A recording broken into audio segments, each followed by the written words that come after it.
Here we go. All right, so we are on. Thanks. Yes, we're a few minutes late because we had kids coming in and out and a sore toe and things happening. So we're just gonna. Belinda and I said, you know what, we'll just roll with it. Yep. We're all parents here, so you guys can hopefully understand if we've got a bit of noise in the background. Okay, so I'm just going to reply to Ruth. We're on now. Sorry, guys. Yeah, we're a bit late. Okay. So I'm very excited to have Belinda Chapman here. I've only recently gotten to know her, and I thought you're one of the people that I would love to have on our Let's Raise Emotionally Intelligent Kids group and interview you and sort of pick your brain. So I think, you know, the work that you do around helping hopeful mums with fertility and kind of revitalising their hope for growing their family is amazing. And I know it's so needed and such a sort of it can be a heart-wrenching journey, I would say, for a lot of families, right? So I would love to throw straight to you and ask you, because I wouldn't do it justice, to kind of let everyone know who you are and where you're from and what kind of work you do for us. Thank you, Stephanie. I really appreciate having me on your group tonight. You're so right. Like, it is work that's so needed. So I myself went on a 9+ year fertility journey to get my 2 little miracle children. So my daughter's 8.5, my son's 3.5. They really are miracles in their own right, because my daughter was the only embryo that became a pregnancy, a live birth, out of the 6 IVF cycles we had, and there were probably about 10 or so transfers that we did. And my son is a miracle in itself, because he was a natural conception after our 6th IVF cycle, and the only natural conception we had in our nearly 10 years of fertility journey. So I appreciate how much of an emotional roller coaster the process is. So I've created the kind of therapy practice that I know I needed when I was going through that. And it's amazing how many women are repeating that they have not found the kind of emotional and mental support that they need on this journey, particularly when you're getting towards the end of it and you've been going for a few years and you're really like trudging through and starting to lose hope. But sometimes it doesn't take that many years to feel that loss of hope. And so I know how tough it is, and love to give that to support to these families that, and I guess the audience here today is our parents. So they may be experiencing secondary fertility, or are in this group because they're step parents but want to have children of their own, and they're going through it for the first time. Sometimes the partner is a new partner, but he had a vasectomy in a previous marriage, so now they have to go through IVF, and suddenly the female finds out that she's got problems. So there's so many scenarios that raise the need for assisted reproductive technology. So I didn't think I would ever have anything to do with infertility ever again once I'd finally finished my journey, but was doing meditation one morning a couple of years ago, and it dropped in to work with people on their fertility journey, and I went, all right, well, I'm going to need something more than just coaching. Wow. I had experienced hypnotherapy myself over the years, and experienced just how powerful it is, and have always wanted to study Neuro-Linguistic programming. One of my coaching certifications had dabbled in it, had touched on it. So I did a double diploma in clinical hypnotherapy and Neuro-Linguistic programming, and just discovered how powerful it is, because I actually got some healing myself just by doing that training. Hello, gorgeous.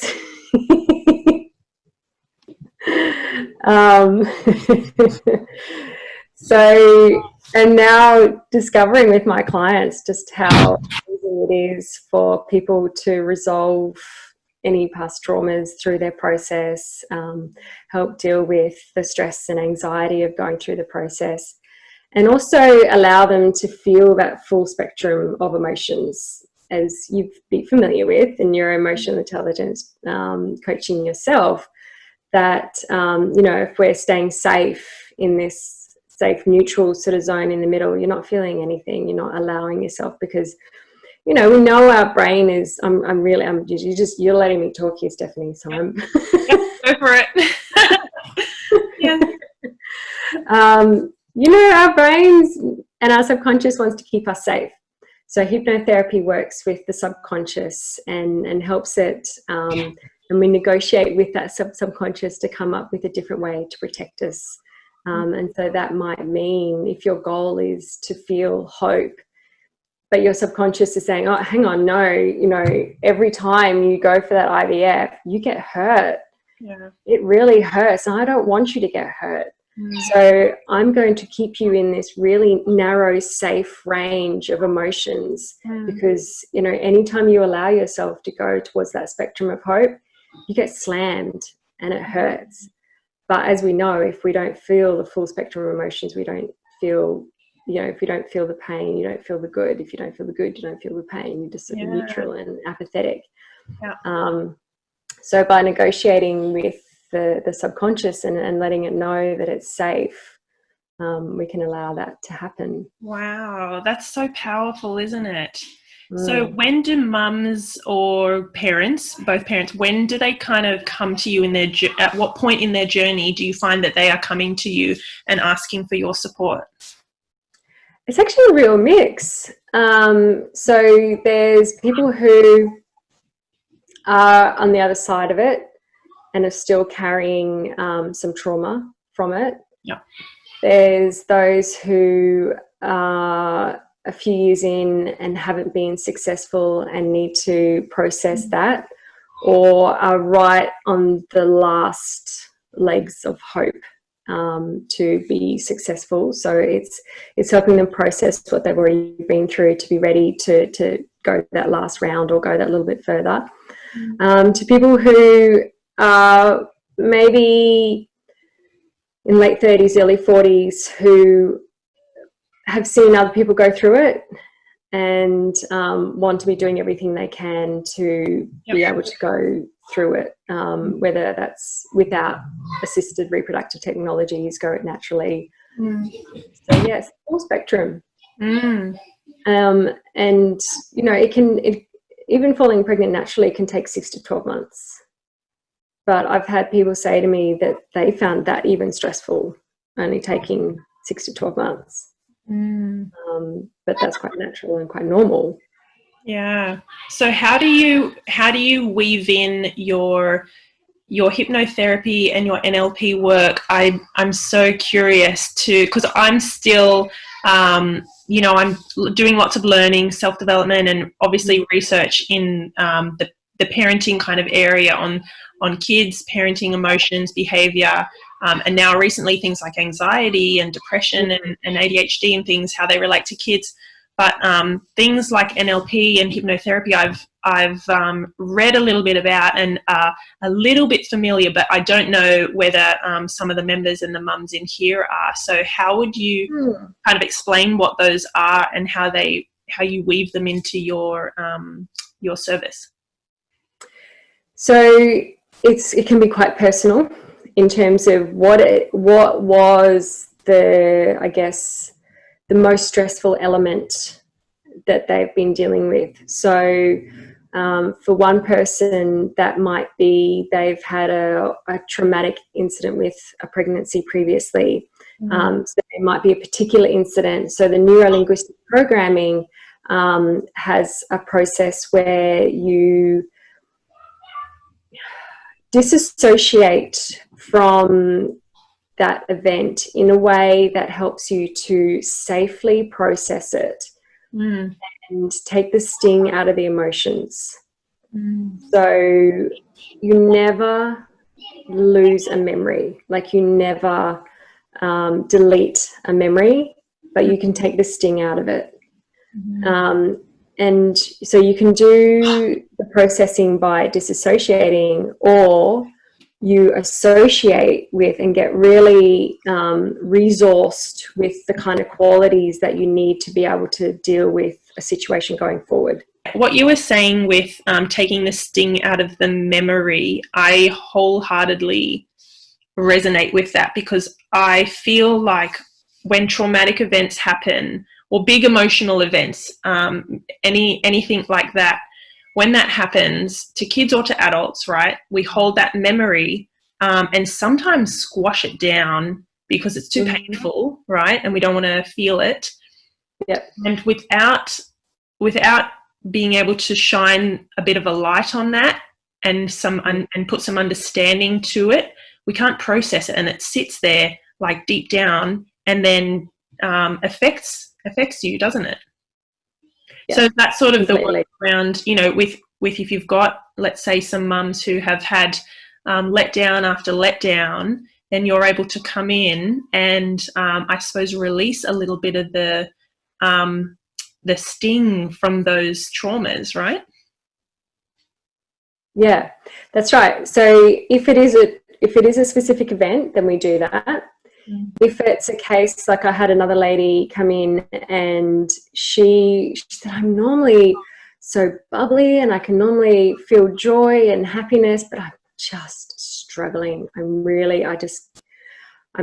just moping around. I can't feel happiness. And so because she didn't have a really specific traumatic event, for her, it was about reassociating and resourcing herself with those qualities that she needed to be able to feel joy going forwards. So there's a process that we can do. You were frozen. Was I frozen for you then? I'm sorry, it might have been me. I just closed my emails because they kept going bing.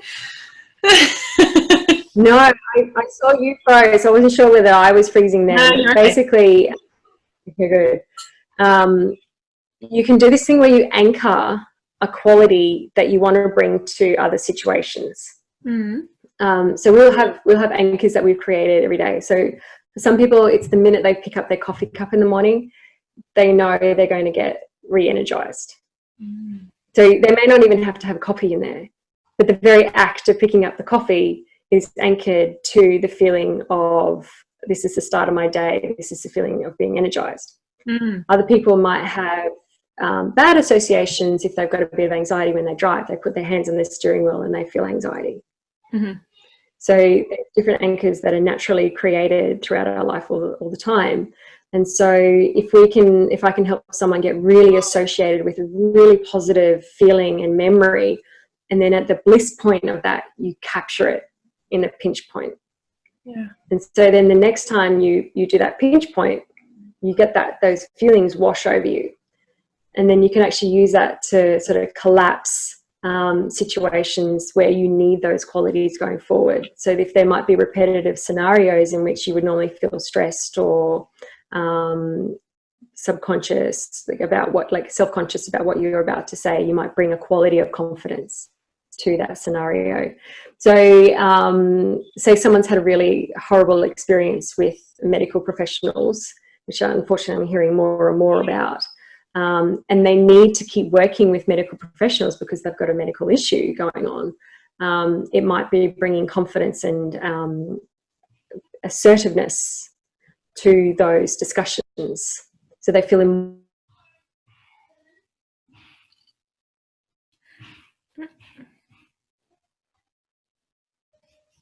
Oh, you're back. Sorry. I just dropped out. Oh, good. You're back. Out. Sorry. We're We've got it all going on tonight. I know. I'm having a look on my phone. It looks all good from my point, so that's all right. Oh, I know tonight. There's a lot of the neuro-linguistic programming side of things. The hypnotherapy side of things is about helping a person get into, helping induce them into a trance, facilitate them into a trance. So in our everyday, there are moments we're in a trance. So you and I are in a form of trance here because we're in deep in conversation. We're fully focused on each other. Apart from when children are in the room, there's no other distractions. So that's a form of trance. And I can deepen that through suggestions. And then when you're in that trance state, that altered state, your subconscious is more open to suggestions. And so then I'm giving helpful suggestions for that person to meet the goals that they're wanting to meet. So that depends on whether that's around confidence or feeling less stressed or feel less anxious, or wanting to improve their eating habits, because that's an important element of feeling healthy for fertility, is their eating habits. So that's another common one that people come to me with. And there's some fantastic processes that you can take people through that might align their subconscious to a more naturally slender sort of way of eating, where you're not restricting yourself from yummy, good food. You're naturally allowing yourself to have it. You're pushing through and removing the boundaries, such as limiting beliefs like I can only eat, only bad food is fun. You know, healthy food is a grind.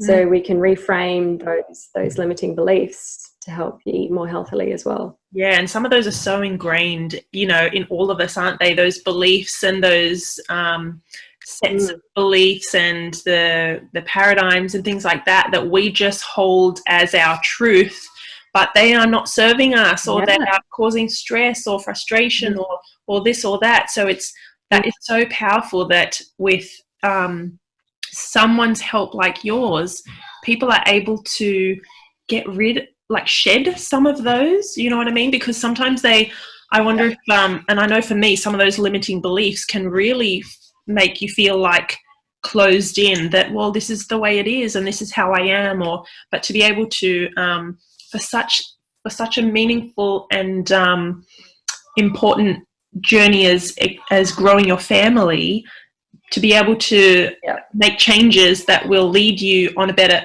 or a path that's more likely to have kids, wouldn't like that. I just think that's incredible, right? So what are some of the, I would like to ask, what are some of the barriers or things that often stop people from being able to either fall pregnant naturally or have a successful cycle, an IVF cycle? What are some of the barriers there? Oh gosh, it's so varied, because people can have unexplained fertility, and unexplained fertility is I think one of the most cruel diagnoses that you can have, because you've got nothing to work with. But it can be so broad, you know, like, so people have polycystic ovary syndrome, so they may not naturally have regular cycles, and then through IVF there's a risk of producing a lot of cysts and follicles and eggs. And then endometriosis is a really complex one, because there's various different theories on what causes it and how to manage it. From gut health to hormone management. And I've honestly heard some horror stories of how that's been managed for women, and it's really quite sad. So I was first diagnosed with endometriosis being my cause of infertility in 2014, when I had my 4th laparoscopy, and she didn't actually find any active endometriosis.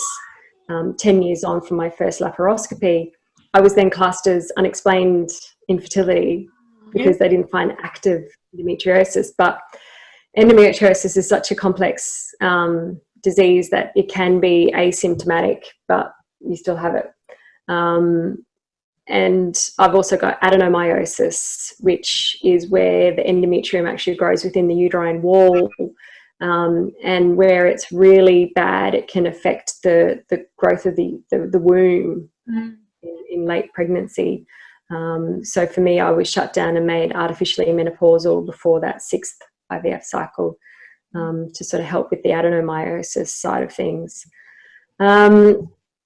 Look, I definitely feel that the mental and emotional health has an element to play with.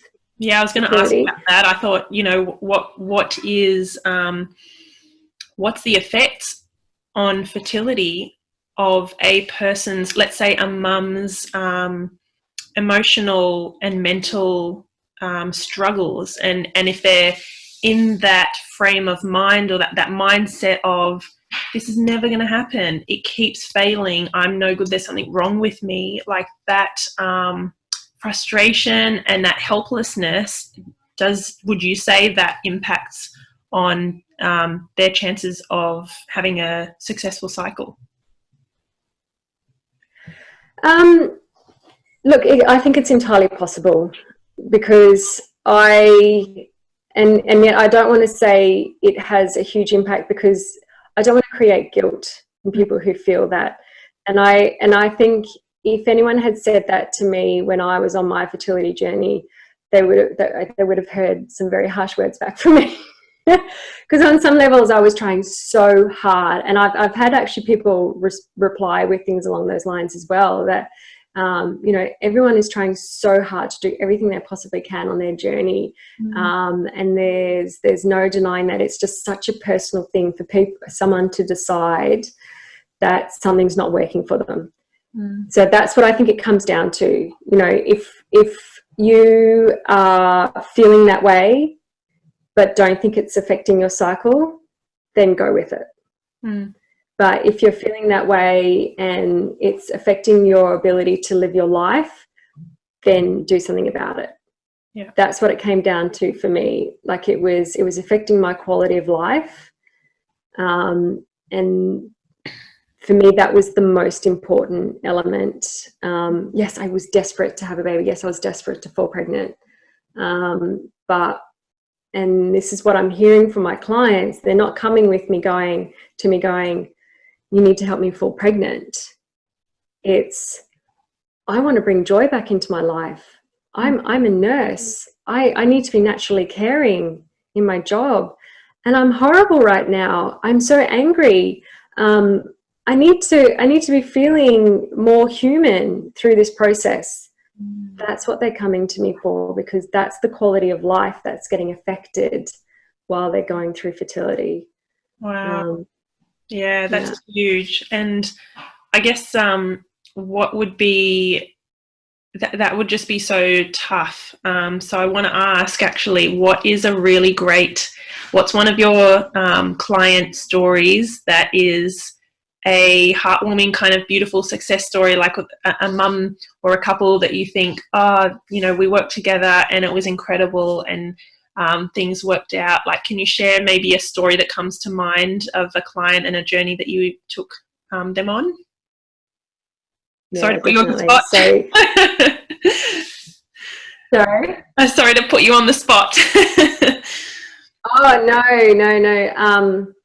I had a beautiful woman who came, well, she's had a baby, so it was over probably about 11 months ago now, and she had quite the story, because her mother had been sick with cancer, and suddenly it became like terminal, and her and her husband fell pregnant with their first pregnancy. She did have endometriosis. I know she did, but she fell pregnant naturally. Her mother unfortunately passed away within that first trimester. And then she lost the baby at a stillbirth at 28 weeks. So she had quite the traumatic journey through that. And I'm probably going to struggle to not get emotional telling this story. But she needed to resolve those emotions before she was ready to start trying for a baby again. Yeah. And so we worked together to process both the loss of her mother. And she was sitting here one day and we were doing this process, which was about creating an emotional boundary and letting in the positive, beautiful energy, but allowing out the things that weren't helpful anymore. And for the first time, she was actually able to feel her mother's presence. She allowed herself to feel her mother's presence. And then from then on, she was able to communicate with her mother. And then we did another process that processed the stillbirth. So from when she found out that there wasn't a heartbeat anymore to saying goodbye to her daughter at 28 weeks. Whew. So from then she actually fell pregnant sooner than she was planning, and we met regularly throughout the pregnancy. So there was the point at which, you know, there's the natural first trimester, and then there was the birthday of her daughter, and then there was 28 weeks. So there were various anniversaries along the way that we helped her process and get through. And then she had a beautiful birth and full pregnancy to get her little boy. Wow. So it was just amazing, and she was open to it the whole time. And most of it was over Zoom. So she came to 2 face-to-face sessions initially, and then COVID came. So we moved to Zoom, and she was in the comfort of her own home on her bed, you know, with her pregnant belly, processing all of this. So it was amazing. Wow, what a story. Yeah. I love hearing those, just the ups and downs of the journey, but know that there's that light at the end, that there is hope and there's the possibility, and you know, it's kind of, I feel, when I was thinking about chatting with you tonight, I thought I love that that feeling of revitalizing hope and renewing that faith, starting again, potentially if you've had a trauma or had something not work out. So that's I just think that's beautiful, and for you to be able to help families through their journey and come out the other side, what an honor that they allow you to sort of help them do that. Yeah. Oh, I love that. So what, just before I guess we finish up, what are some things, I think we spoke about being able to do something at home, that parents might be able to do at home to, I guess, help them on their journey. Can you share with us an idea, a tip or a strategy or something like that? Yeah, definitely. So I know how hard it is to sustain hope throughout every single minute, throughout every single step of the way. So I think the most important thing, so I'll start with a few tips, and I'll go into a bit more of a specific sort of process. But I think the most important thing you can do is actually honour the feelings that you're feeling as they're coming. So if a cycle hasn't worked, you get another negative pregnancy test. Honour those feelings that you're feeling in that moment. Grieve it, you know, no matter what people say to you or how significant they think it is or isn't. It's significant enough for you to honour that you're grieving that cycle didn't work. So allow that, and allow every element of that grief cycle, you know, from the shock, the anger, all of those, allow them and feel them, and intentionally do it. You know, set aside that time and allow yourself to do it. Do the big ugly cry, get the hugs from your husband and remind him not to fix you. That's not what it's about. It just needs to hold you. That's all you need. So I think that's the most important thing, is to allow it and to feel it. Just coming to my notes here. So I also, it's about acknowledging that you can't have hope at every single moment of the day.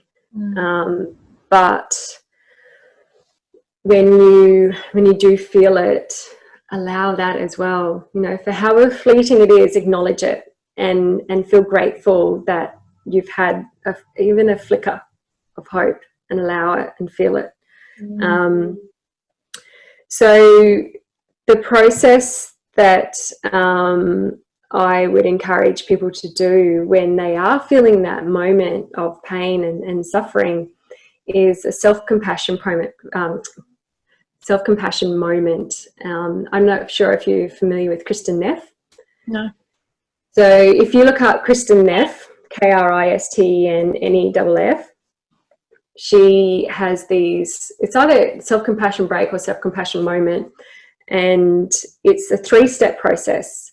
And the first step is to acknowledge that this is a moment of suffering, and literally say that to myself. This is a moment of suffering.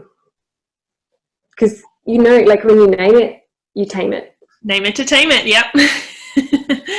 Takes some of the thinking out of it, doesn't it, when you just acknowledge and name it. Yeah.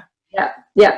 And what's interesting is it might, like for me personally, sometimes it shows as anger, because that's such an easy emotion for us in society. And so kind of question it and go, is it just anger, or is there something below that? Yes. You know, maybe it's shame, maybe it's hurt, maybe it's guilt. You know, guilt that I can't give my partner a husband, shame that I can't fall pregnant naturally, hurt that this is happening to me again. There's so many things that could be underlying it, and acknowledge that and feel it and go, this is a moment of suffering and it hurts, it sucks, I hate this is really horrible. And then the next step is, this is common humanity, this is what it feels like to suffer. I know I'm not alone in my suffering. And unfortunately that is really true. There's 1 in 6 couples who experience infertility. Wow. Yeah. So yeah, that second step of saying this is a universal human experience. Suffering is universal. And then the third step is a statement of kindness. So if you can't give that to yourself as a, may I be at peace, or may I be gentle with myself, think of words that you would say to someone else if they were suffering. And that's what you can say back to yourself. So that's a 3-step little self-compassion break moment. And there's absolutely no doubt in my mind that if you give yourself that gentle kindness, then you're more likely to allow yourself to feel hope in those moments, that there is a little glimmer of it. There's a little moment of it. I love that. I think when we squash down our emotions because they're painful and we ignore them, or we think I'll be tough and I'll get through this, it prevents you from feeling those emotions, but then also working through them and coming out the other side. And acknowledging that, it's almost like it's part of resilience as well, which is, being able to sit down in that pit of all those emotions you said, anger, shame, embarrassment, disappointment, hurt, and being okay that you're down there. And it's really yucky and it's so uncomfortable. And with any kind of trauma, people, I get it, you want to just fast forward and you want to rush past it and just, move on. But when you allow yourself to sit there and name what you're feeling, give yourself that compassion and that empathy. And I say, like, treat yourself like your best friend. What would you say to your best friend if they were hurting about something? Would you say, just get on with it, hurry up, move on, come on, you got work today? Or would you say, it's all right to feel like this. It's all right to feel shitty and to feel hurt and to just want to have that big cry. Go and do it. There's no point just squashing it and moving on. So I love that 3-step process. That sounds so powerful. Yeah. Thank you so much for sharing that. I want to, last question is, how can people, if they're listening along, and we've got a few people watching, so I want to say hello to everyone and thank you for giving us your time on a Wednesday night. And if they want to get in touch with you or chat with you, where can they chat to you, or where can they find more information about what you do as well? Yeah, so my practice is called Be Kinder. So imagine that Belinda has spelled her name incorrectly. Which I thought when we first were emailing about something, I thought, did you just do a K instead of an L? Is it Belinda Therapies or Be Kinder? No, so one day I was noticing that I misspelled my own name. And I was like, Be Kinder. Be kinder to yourself. That's my new business name. I love it. So Be Kinder to Yourself Therapies is where I am on Facebook. So I've actually just added my name to the beginning of it recently. But I also have a group called Compassionate TTC Community, so Compassionate Trying to Conceive Community. Love to have you join. I've got a few practitioners in there as well who would love to give advice. And really, I've set this up to open up the conversation around infertility, reduce the shame and embarrassment and taboo surrounding infertility. And by sharing stories, we feel it's more normalized, and it's a process that a lot of us are suffering through together. So Be Kinder to Yourself Therapies is my practice. Compassionate TTC Community is my group on Facebook, and I'd love to have you join. I've actually got my first meetup next Wednesday night. Oh, okay. Can you give people details? How can they get a ticket to the meetup? So on either my business Facebook page or the Compassionate TTC community group, the event is there, and the Zoom link is there. So it's going to be online from 7 p.m. next Wednesday, the 16th of September, for about an hour and a half. So we'll be doing a bit of a meet and greet, and then I'll do a relaxation process. Oh, wonderful. I love that. Do you still have some tickets available? Sure do. Yes. Yeah. Okay, great. Well, what I'll do when we hop off in a minute, I will put, I'll link all your groups and pages and stuff in the interview, so you guys can then hop on. And I strongly encourage you to get in touch with Belinda if you have any questions, or if you want some support, or if you want to join her group. Go ahead and do that, guys. So thank you so much for your time tonight. I really appreciate it. My pleasure. Thank you so much for inviting me, Stephanie. I always love the opportunity to talk about what I'm passionate about. So. I know. I said at the start, we'll try and go for half an hour, but if we natter on, then it's going to go for half an hour. So, I love it. Thank you so much. I really appreciate it. All right. Good night, guys. Good night, everybody. All right.